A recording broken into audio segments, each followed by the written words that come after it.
Assalamualaikum warahmatullahi wabarakatuh. Perkenalkan, nama saya Halimantus Sasdia.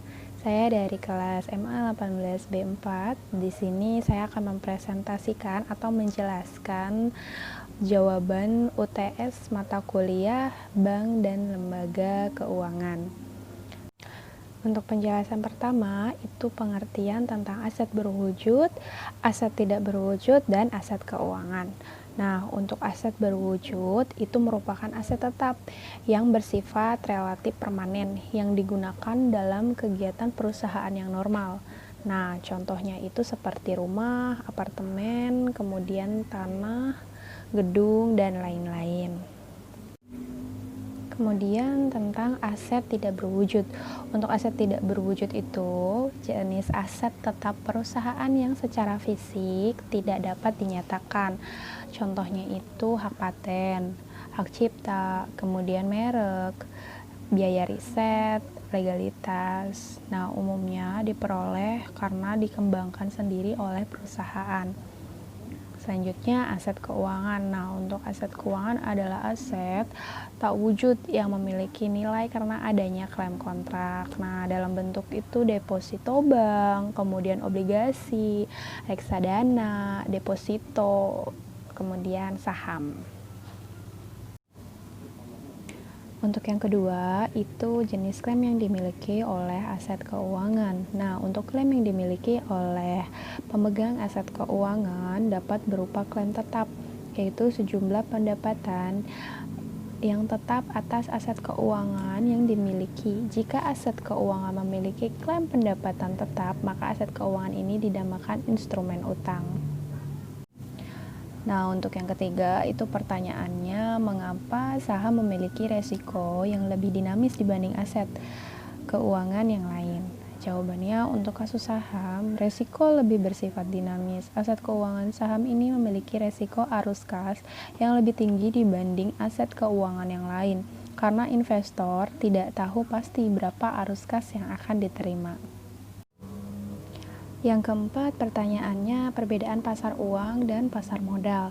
Nah, untuk pasar modal itu umumnya memperjualbelikan saham, obligasi, hingga reksadana. Sementara itu, untuk pasar uang memperjualbelikan surat berharga, pasar uang atau SBPU, sertifikat Bank Indonesia, kemudian deposito, promissory notes, hingga treasury bill.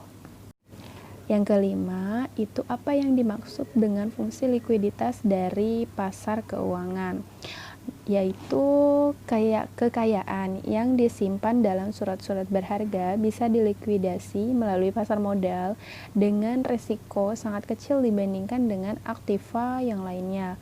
Pasar modal merupakan ready market, yaitu untuk melayani pemenuhan likuiditas para pemegang surat berharga. Nomor 6, mengapa terjadi globalisasi pasar keuangan?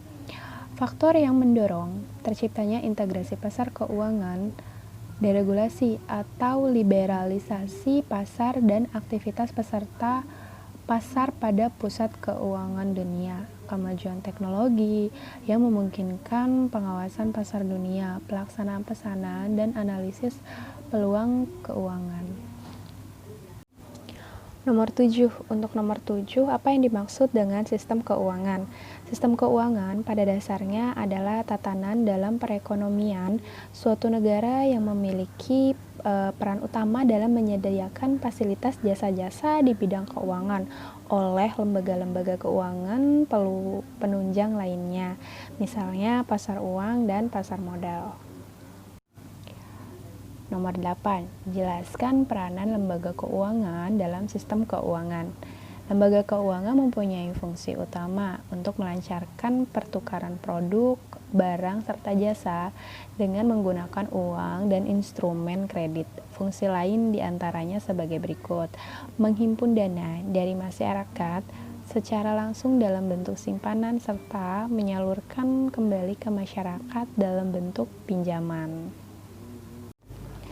Nomor 9, jelaskan makna fungsi kebijakan dari sistem keuangan. Fungsi sistem keuangan adalah fungsi-fungsi yang digunakan dalam mengatur sumber dana yang berasal dari masyarakat yang memiliki kelebihan dana. Kemudian dialokasikan kepada masyarakat yang membutuhkan dana yang disalurkan dalam bentuk kredit baik untuk kredit konsumsi maupun kredit investasi dan modal kerja.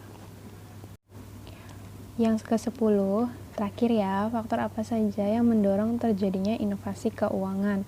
Faktor-faktor pendorong inovasi keuangan yang pertama, besarnya peningkatan pendapatan masyarakat kelas menengah keluarga dan individu.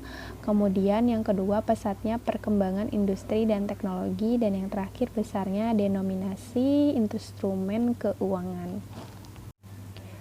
Nah, sekian presentasi dari saya. Kurang lebihnya mohon maaf, dan jika ada kesalahan mohon dikoreksi.